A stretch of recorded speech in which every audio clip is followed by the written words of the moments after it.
మీ business ఏదైనా మీ ఊర్లో promotion చేయాలంటే అది సుమన్ టీవీతోనే సాధ్యం. ఇప్పుడే సంప్రదించండి. నమస్తే, welcome to Suman TV. Nizamabad జిల్లా వ్యాప్తంగా రెండు ఇన్సిడెంట్లు జరిగినాయి. ఒకటి నిజామాబాద్ జిల్లాలోని ఎడ్పల్లి మండలంలో జాన్కంపేట అనే గ్రామం ఉంది. ఆ గ్రామ శివారులో ఒక అమ్మాయిని, అంటే ఒక మైనరా లేకపోతే మేజరా అనేది కూడా తెలియాల్సిన పరిస్థితి ఉన్నది. సో ఆ అమ్మాయికి సంబంధించి మాట్లాడుకుంటే ఎవరో గుర్తు తెలియని దుండగులు ఆమెని చాలా ఇంజూరీ చేసిన పరిస్థితి అయితే ఉంది.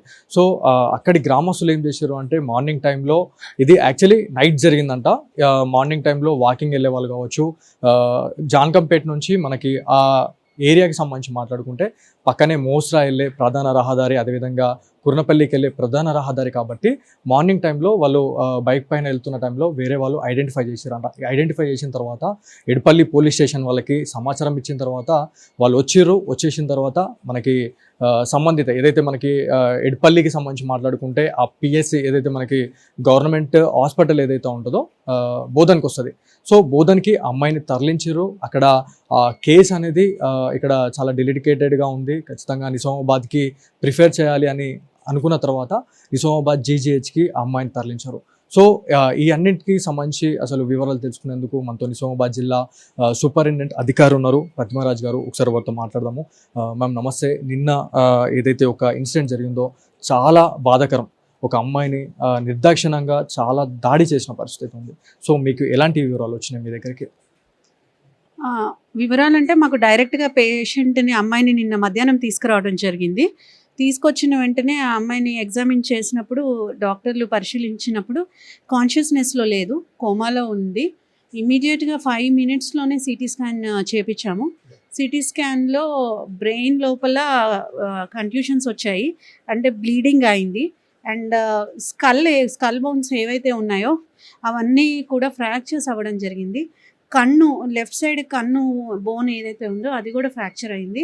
అండ్ మెడ మీద తాడు వేసి కట్టినట్టుగా, లేకపోతే మెడకాయ పిసికినట్టుగా మెడ వాసి మార్క్స్ కూడా ఉన్నాయి.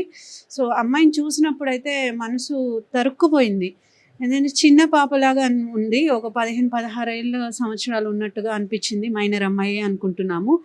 అండ్ ఆ పాప నొప్పితో మూలుగుతున్న వినిపిస్తుంటే మాకు చూస్తే చాలా బాధ అనిపించింది.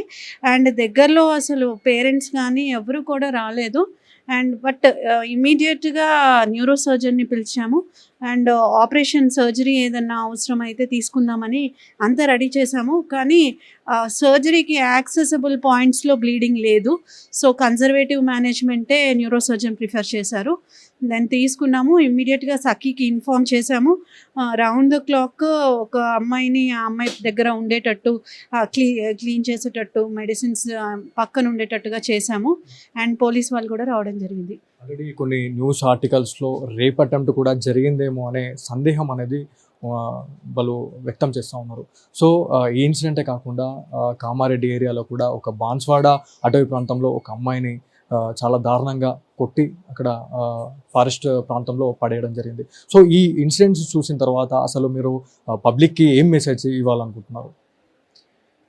పబ్లిక్ ఇంకా ఒక అంత సెక్టర్ కాకపోయినా సర్టన్ సెక్టర్ ఆఫ్ పబ్లిక్ ఎవరైతే ఉన్నారో వాళ్ళలో మార్పు రావాల్సిన అవసరం ఉంది. తల్లిదండ్రులు మగపిల్లల్ని జాగ్రత్తగా పెంచాల్సిన అవసరం ఉంది. తల్లిదండ్రులు అమ్మాయిల్ని ఎలా పెంచాలో అబ్బాయిల్ని కూడా అలాగే పెంచాలి.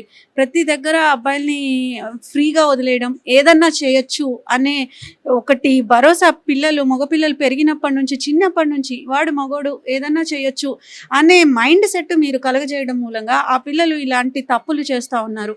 అండ్ ఆడపిల్లలు కూడా అంటే చదువుకుంటున్నారు, అన్నీ చేస్తున్నారు, కానీ సెల్ఫ్ డిఫెన్స్ నేర్చుకోవడము, మగపిల్లలతో జాగ్రత్తగా ఉండడము, ప్రతి ఒక్కరిని నమ్మకపోవడము, ఇవన్నీ కూడా మనం చూసుకోవాలి. లేకపోతే అన్నెసెసరీ కడుపు కోత మిగిల్చిన వాళ్ళు అవుతూ ఉన్నారు.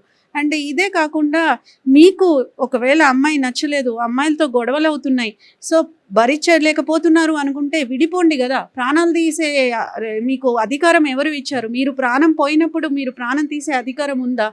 సో అండ్ ఇటువంటి ఎవరైతే ఉన్నారో ఈ క్రిమినల్ యాక్ట్స్ చేస్తున్నారో అటువంటి వారికి సంవత్సరాల తరబడి కాకుండా ఇమ్మీడియట్గా ఆ కేసు ఏదైతే ఉందో మన మనసుల్లో నుంచి చెరిగిపోక ముందే వారికి శిక్ష గట్టిగా పడినట్టయితే కొంచెం మార్పు వచ్చే అవకాశం ఉంది. అండ్ ప్రతి దగ్గర హెల్ప్ లైన్స్ అన్నీ ఉన్నాయి. సో ఎక్కువగా ఉపయోగించుకోవట్లేదు. సో నిన్న జరిగిన ఇన్సిడెంట్లో కూడా అక్కడ ఆ థ్రెట్ ఉంది అనే టైంలో డైల్ 100కి కాల్ చేసినా లేకపోతే షీ టీమ్ నంబర్స్ అనేది ప్రతి ఒక్క మహిళ దగ్గర మనకి ఇప్పుడు ఉంటుంది. సో అది మిస్యూజ్ అసలు చేయట్లేదు, వాళ్ళు అసలు యూజ్ చేసుకోవట్లేదు. వాళ్ళకి ఏం చెప్పాలనుకుంటున్నాను? డెఫినెట్లీ మనకి ప్రభుత్వం చాలా కల్పిస్తూ ఉంది. కేంద్ర ప్రభుత్వం కావచ్చు, రాష్ట్ర ప్రభుత్వం కావచ్చు, ప్రతి ఒక్కళ్ళు కూడా ఈ ఇన్సిడెంట్స్ మీద మాట్లాడుతున్నారు. ఇంతకుముందు మాట్లాడడానికి భయపడేవాళ్ళు. ఇంతకుముందు ఏదన్నా లవ్ చేసి బ్రేకప్ అయితే వారిని విచిత్రంగా చూసేవాళ్ళు. ఇప్పుడు అలా ఏం లేదు. పెళ్ళి ఎంగేజ్మెంట్ వరకు వెళ్ళి పెళ్ళి క్యాన్సిల్ అయిపోయినా ఎవరు పట్టించుకోవట్లేదు. And at the same time పెళ్ళిలో కూడా మనస్పర్ధలు వస్తే డైవర్స్ తీసుకొని ఇంకో మ్యారేజ్కి వెళ్తున్నారు. సో సొసైటీ మారింది. మారిన సొసైటీని బట్టి మనం కూడా ఓపెన్గా ఉండాల్సిన అవసరం ఉంది. కానీ మగ పిల్లలు ఇంత కఠినంగా వ్యవహరించడం అనేది తగదు. అండ్ ఎక్కడెక్కడైతే నెంబర్స్ ఉన్నాయో ఆడపిల్లలు మీరు స్టోర్ చేసుకోండి. మీ కావాల్సిన నెంబర్ స్టోర్ చేసుకోండి. డైల్ 100 ఉంది, షీ టీమ్స్ ఉన్నాయి. అండ్ సైకలాజికల్ సపోర్ట్ కావాలంటే 14416 నెంబర్ ఉంది. Round the clock mental help కి ఆ నెంబర్ కూడా ఉంది. మీరు అవన్నీ ఉపయోగించుకోవాలి అని కోరుకుంటున్నాను. అండ్ బయటకు వెళ్తే ఏమవుతుందో, వీళ్ళు మమ్మల్ని వేధిస్తున్నారు, వేధించిన విషయం తల్లిదండ్రులకు చెప్తే ఏమవుతుందో, ఫ్రెండ్స్తో షేర్ చేస్తే ఏమవుతుందో అని అమ్మాయిలు మీరు అందులోంచి బయటికి రావాలి. ఎవ్వరికి ఏమి అనుకోరు. మీ ప్రాణాలు తగ్గించడం, మీ లైఫ్ సేఫ్గా ఉండడానికి ప్రతి ఒక్కళ్ళు కూడా తోడ్పాటు పడతారు. సో బోధన్ నుంచి ఆ అమ్మాయిని అక్కడ సిచ్యువేషన్ కరెక్ట్ లేదు, చాలా హైలీ రిస్ట్రిక్టెడ్ కేసు అని చెప్పేసి ఇక్కడికి పంపించడం జరిగింది. మీరు లైవ్లో మీరు అక్కడికి వెళ్ళి వాళ్ళతో ఇంటర్గేట్ అవుతూ ఉన్నారు అండ్ వైద్యానికి సంబంధించి పర్యవేక్షిస్తూ ఉన్నారు. సో ఇప్పటి వరకు ఆ అమ్మాయికి సంబంధించి ఆచూకీ అనేది మనకి అంటే ఐడెంటిఫై అనేది కాలేదు. వాళ్ళ తల్లిదండ్రులు కావచ్చు, ఆమె ఎక్కడి నుంచి వచ్చింది, తను ఇక్కడే అమ్మాయినా లేకపోతే వేరే జిల్లాకి సంబంధించిన వాళ్ళ అనేది కూడా ఒక క్వశ్చన్ మార్క్ అనేది ఉంటుంది. ఇప్పటివరకు ఏమైనా ఐడెంటిఫికేషన్ ఏమైనా చేశారా? వేలిముద్రల ఆధారంగా చాలా మిరాకిల్స్ చేస్తూ ఉన్నారు పోలీస్ ఆఫీసర్స్. ప్రతిదీ కూడా బయోమెట్రిక్తోని జాతకాలు తీసే పరిస్థితి ఉన్నది. సో అట్లాంటిది ఏమైనా చేసే పరిస్థితి ఉందమ్మా? డెఫినెట్లీ నిన్నటి నుంచి పోలీస్ ఆఫీసర్స్ మాతో కంటిన్యూస్ ఇంటరాక్ట్ అవుతూ ఉన్నారు. అడిషనల్ ఎస్పీ క్యాడర్ నుంచి అందరూ రావడం జరిగింది. అండ్ ఆ అమ్మాయిని పర్సనల్గా ఆ అమ్మాయి మాట్లాడితే ఏదైనా ఇన్ఫర్మేషన్ తెలుస్తుంది అనే ఉద్దేశంతో ఉన్నాము. ఆ అమ్మాయిని పలకరించినప్పుడు ఫోన్ నెంబర్ కూడా 10 నెంబర్స్ చెప్పలేకపోయింది, 4-5 నెంబర్స్ అలా చెప్పగలుగుతుంది. మేబీ ఇంకా 2 రోజుల్లో ఆ భగవంతుని దయ వల్ల ఆ అమ్మాయికి కాన్షియస్నెస్ రిగైన్ అయ్యి కొంచెం మన సెన్సెస్లో వచ్చినట్టయితే దెన్ వెనకాల ఉన్న స్టోరీ మొత్తం అండ్ కల్ప్రిట్స్ ఎవరు ఉన్నారో అంతా బయటకు వచ్చే అవకాశం ఉంది. ప్రతి ఒక్కరి దగ్గర మొబైల్ ఫోన్ అనేది 100% ఉంటుంది. సో ఆ అమ్మాయి దగ్గర నుంచి రికవరీ ఏమైనా చేశారంటనా? పోలీస్ ఆఫీసర్స్ మీకు ఏమైనా చెప్పారా? అంటే ప్రతి ఒక్కరి దగ్గర మొబైల్ అనేది ఉంటుంది. సో ఆ లొకేషన్లో అట్లాంటిది ఏమైనా ఐడెంటిఫై చేశారంటనా? మోస్ట్లీ అండి ఇలాంటి క్రైమ్స్ జరిగినప్పుడు క్రైమ్ చేసే వాళ్ళు కూడా జాగ్రత్తగానే ఉంటారు. సో ఆ మొబైల్స్ కరెక్ట్గా ఉంచడము లేకపోతే వాటిని బ్రేక్ చేయడం ఎక్కడైనా చేయడము కూడా చేస్తూ ఉంటారు. సో ఇప్పటివరకు అయితే మాకైతే ఇన్ఫర్మేషన్ తెలియదు. అండ్ ఏదైతే ఇన్వెస్టిగేషన్ నడుస్తుందో అది పోలీస్ వైపు నుంచి పర్ఫెక్ట్గా పక్కగా చేస్తారు. అండ్ పోలీస్కి ఎటువంటి మెడికల్ సపోర్ట్ కావాలన్నా కానీ we are here to support them. But మా ఫోకస్ అంతా వాళ్ళని పట్టుకోవడం, ఇన్వెస్టిగేషన్ అండ్ ట్రేస్ చేయడం, దానికంటే అమ్మాయిని బతికించాలి, అమ్మాయి సేఫ్ అవ్వాలి, వాళ్ళ తల్లిదండ్రులకి చేరాలి, దాని మీద ఎక్కువ ఉంది. బట్ నిన్నటికి వాళ్ళకి కొంచెం డిఫరెన్స్ లైట్గా అనిపిస్తూ ఉంది. అది కానీ చెప్పలేము.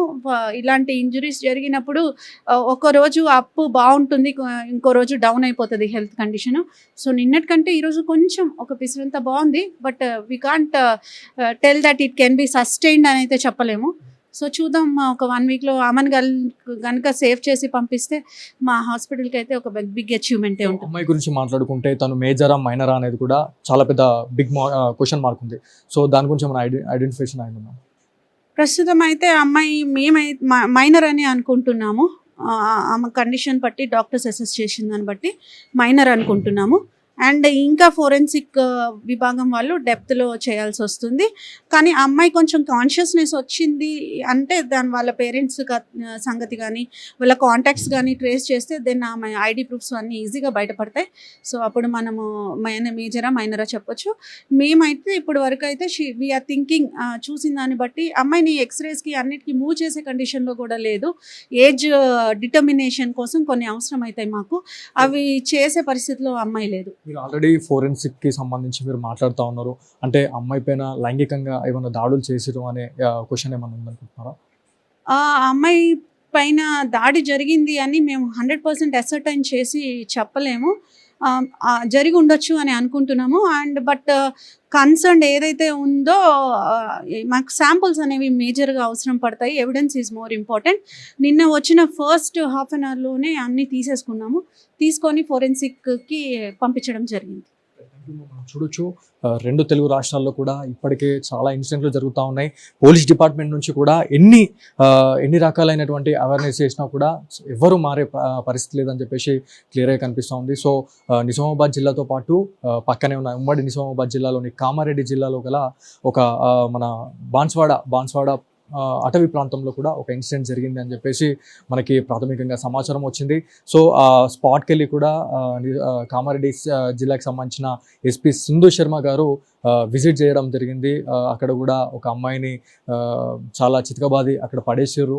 దానిపైన కూడా ఇన్వెస్టిగేషన్ చేస్తున్నామని చెప్పేసి కూడా మనకి ప్రాథమికంగా తెలుస్తుంది. సో నిజామాబాద్ జిల్లాకు సంబంధించి ఈ అమ్మాయికి సంబంధించిన ఆధారాలు త్వరలో వచ్చే అవకాశం ఉంది. ఫోరెన్సిక్ నివేదిక ఆధారంగా ఏం జరిగింది అనేది చెప్పగలుగుతాము అని చెప్పేసి మనకి నిజామాబాద్ జిల్లాకు సంబంధించిన సూపరింటెండెంట్ అధికారి ప్రతిమరాజు గారు అయితే చెప్పడం జరుగుతుంది. సో ఇది ఇక్కడే ఉన్న తాజా పరిస్థితి. కెమెరా పర్సన్ జగదీష్తో వాళ్ళు సుమన్ టీవీ నిజామాబాద్ నుంచి.